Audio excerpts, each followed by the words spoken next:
श्रावण महीने की दोनों अष्टमियों में से कोई भी अष्टमी, यह भी जरूरी नहीं है कि सोमवार की ही अष्टमी थी। श्रावण महीने की दोनों अष्टमियों में से कोई भी अष्टमी को कितना लगाना है? बीच वाला जो पत्ता है उस पर पीला चंदन। जब आपको लगे कि मेरा जीवन बहुत कष्टमय है, अब ये रोग, अब ये कष्ट दूर ही नहीं हो रहा, अब ये आए दिन तकलीफ पर तकलीफ बढ़ती जा रही है, आए दिन रोग बीमारी, पैसा घर में बच नहीं रहा, बहुत कष्टमय जीवन है, इसमें लगाओ पीला चंदन बेलपत्री की बीज पत्ती पर। महाराज, और बीज पत्ती पर जब चंदन लग जाए, लगने के बाद में ये दोनों पत्ती पर लाल चंदन लगा लीजिए। इन दोनों पत्ती के बीच में जो डंडी का भाग होता है, पत्ती से लेकर जो दो पत्तियां होती हैं, इनके बीच में जो जगह बचती है, इसमें मां पार्वती के 64 योगनियां, मां पार्वती अपनी पूर्ण सिद्धि के साथ में जितनी भी देवी के स्वरूप हैं, वो माता 64 योगनियां देवी के स्वरूप में यहां पर विराजमान होती हैं। दो पत्ती के नीचे से जो डंडी होती है नीचे तक, ये पूरी डंडी में 33 कोटि देवी देवताओं विराजमान होते हैं इस पूरी डंडी के अंदर। तो ये बीच वाली पत्ती है, ये जो बीच वाली पत्ती का जो भाग होता है, इस पत्ती के भाग में शहद का प्रयोग कर कर, यहां पीला चंदन, लाल चंदन, शहद का प्रयोग कर कर, इसी तरह से पकड़कर ये बेलपत्री की जो डंडी है वो अशुक सुंदरी पर जब आप समर्पित करें, तो जहां से जल बहता है उस ओर पर इस पत्ती को चढ़ाकर केवल आपके हृदय की बात कहकर देवाधिदेव महादेव से कोई भी शिव जी का मंत्र, पंचाक्षर नमः शिवाय, षडाक्षर ओम नमः शिवाय, श्री शिवाय नमस्तुभ्यम, या महामृत्युंजय मंत्र, जो शिव का मंत्र हो आपके पास में, उसको बोलते हुए देवाधिदेव महादेव को धीरे धीरे जल की धार चढ़ाना प्रारंभ करो। जल की धार जब पूर्ण होने लगे, उसमें थोड़ा जल बचे, तब अशोक सुंदरी पर जो तुमने बेलपत्र चढ़ाई है, वहां उस जलधार को चढ़ाए। ये प्रयोग आपको केवल सोमवार की अष्टमी पढ़ने पर ही करना है। कौन से दिन करेंगे? जम के बोलिए जरा। सोमवार की अष्टमी पढ़ने। और धतूरे का फूल,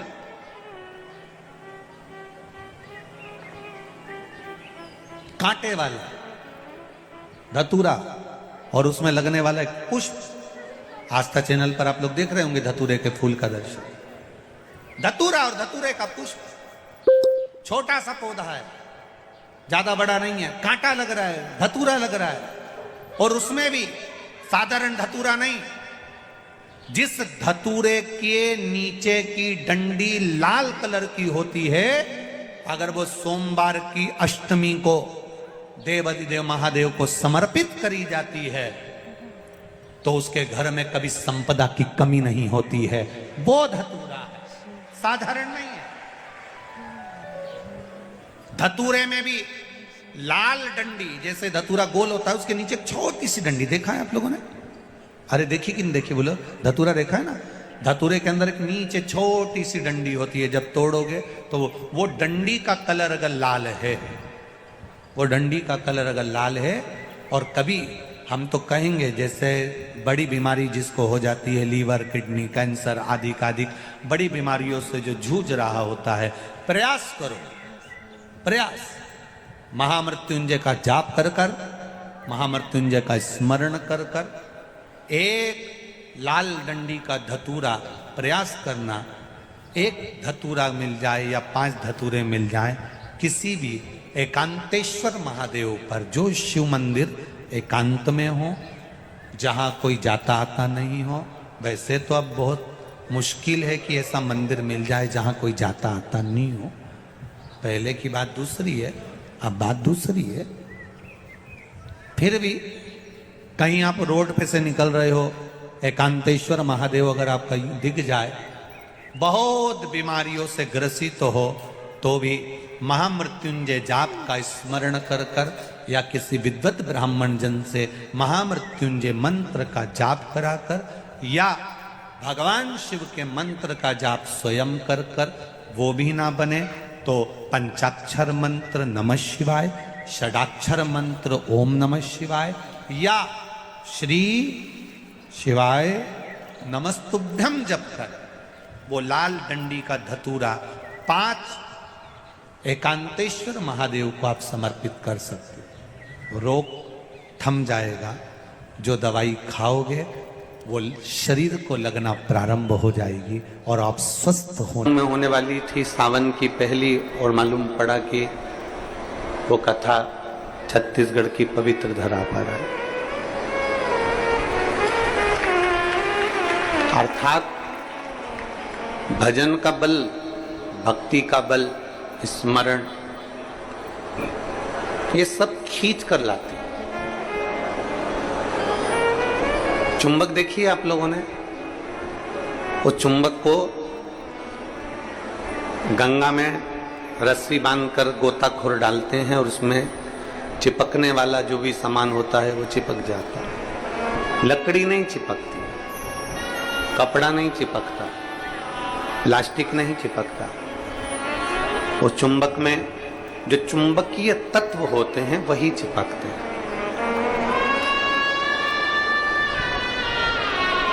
हम तो ये मानते हैं कि सावन के महीने में भी भोलेनाथ एक, जैसे लोग गंगा जी में चुंबक फेंकते हैं और उसमें जो चिपक गया वो चिपक गया, उसी तरह भोलेनाथ भी सावन के महीने में शिव महापुराण रूपी चुंबक को डालकर हिलाते रहते हैं।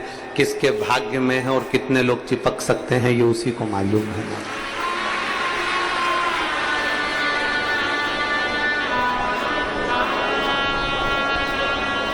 72 साल बाद ऐसा सावन आया है, और उस सावन में अगर भगवान की अविरल भक्ति हमारे मुख से हो रही है, भजन हमारे मुख से हो रहा है, कीर्तन हमारे मुख से हो रहा है, तो आप और हम तो सब शिव के चरणों के दास हैं।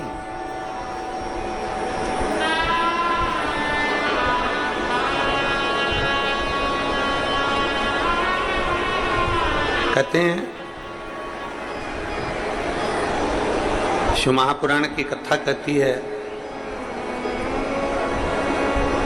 नौकरी ऐसी होना चाहिए, सर्विस ऐसी होना चाहिए जहां जाने का मन करे। ऑफिस में तुम बैठते हो और दिन भर क्लेश मचे, फाइल तुम पढ़ते हो और फाइल उठाते से तुम्हारे को मानसिक टेंशन आ जाए, जरा जरा सी बात में चिंता खड़ी हो जाए, तो वो ऑफिस जाने का मन नहीं करता, नौकरी पर जाने का मन नहीं करता। नौकरी ऐसी हो जहां जाने का मन करे, और घर ऐसा हो जहां वापिस आने का मन करे। तो घर में अगर क्लेश हो रहा है, बहुत अशांति हो रही है, बहुत लड़ाई हो रही है, बहुत विवाद हो रहा है, कहीं सास का मुंह फूला रहे, कहीं बहू का मुंह फूला रहे, कहीं बेटे का, कहीं बेटी का, कहीं माँ का, कहीं पिता का, कहीं भाई, कहीं बंधु, इनके मुंह फूले रहे तो घर में आने का मन नहीं करता। पत्नी का दिन भर मुंह फूला रहेगा तो पति का घर आने का मन नहीं करेगा। माँ बाप का अगर मुंह फूला रहेगा तो बच्चों का घर आने का मन नहीं करेगा। नौकरी ऐसी हो जहां जाने का मन करे। मन करे आपका कि मुझे बड़े उत्साह से जाने का। एक प्रश्न आपसे पूछते हैं, उम्मीद है कि आप लोग उत्तर अच्छा देंगे। हमने भी पढ़ाई करी, आपने भी पढ़ाई करी, हमने भी विद्याध्ययन करा, आपने भी विद्याध्ययन करा। जब स्कूल में पढ़ते थे, मैथ का सब्जेक्ट आता या साइंस का आता, इंग्लिश का आता, कोई सब्जेक्ट जब सामने आता तो कोई टीचर इतना अच्छा होता था कि उसके सब्जेक्ट में भले मन ना लगे पर उसके सब्जेक्ट में बैठने का मन जरूर करता था। बोलो सही है कि गलत? बोलो सही है कि गलत? और कोई कोई टीचर ऐसा होता था कि उसके सब्जेक्ट में जाने का मन नहीं करता था।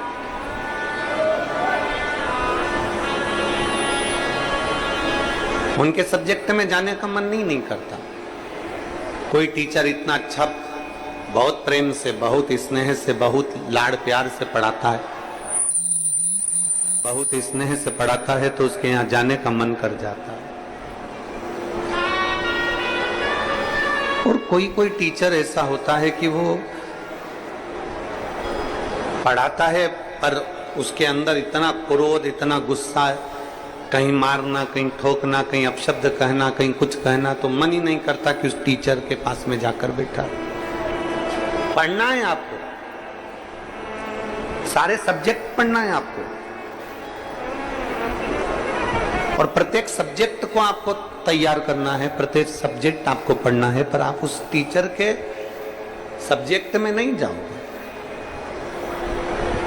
प्रत्येक सब्जेक्ट आपको पढ़ना है, प्रत्येक सब्जेक्ट आपको धारण करना है, पर आप उसके सब्जेक्ट में नहीं पहुंचोगे। बस जैसे स्कूल में कोई टीचर अच्छा है तो उसके सब्जेक्ट को पढ़ने के लिए आप जरूर जाते हो, उसी तरह नौकरी ऐसी हो जहां जाने का मन करे आपका।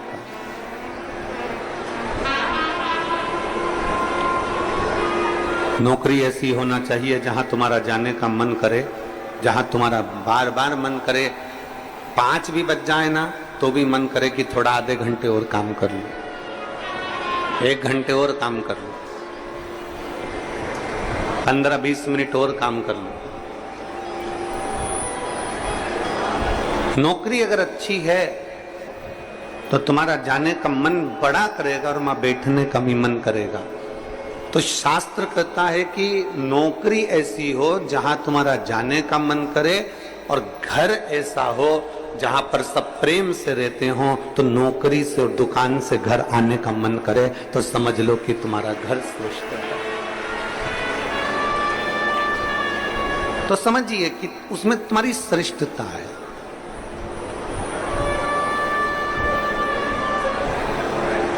जरा जरा सी बात में अगर क्लेश हो रहा है, जरा जरा सी बात में अपशब्द बोले जा रहे हैं, तो वो श्रेष्ठता नहीं बनती। लोरमी वालों ने भी बहुत व्यवस्था कर रखी थी, परंतु कीचड़ इतना है, मिट्टी काली है, पानी पड़ा हुआ है, इसलिए प्रशासन भी उस चीज को हाँ नहीं भर पाया, क्योंकि उनको दिखता है कि इतना लाखों में। अब आप देखिए कि 3 पंडाल बड़े बड़े डूम भरे पड़े हुए हैं, उधर भी बाहर भक्त हैं, उधर भी बाहर भक्त हैं, और इधर देखोगे तो चारों तरफ बाहर पूरे के पूरे भक्त भरे पड़े हुए हैं। प्रशासन भी ये चीज देखता है कि इतने शिव भक्त आएंगे तो वो आराम से कथा सुने, आराम से रहें, आराम से खाएं, आराम से अपना भजन कीर्तन करें, और आराम से कथा श्रवण कर कर अपने अपने घर को जाएं, किसी को कोई कष्ट ना हो। ये प्रशासन भी देखता है।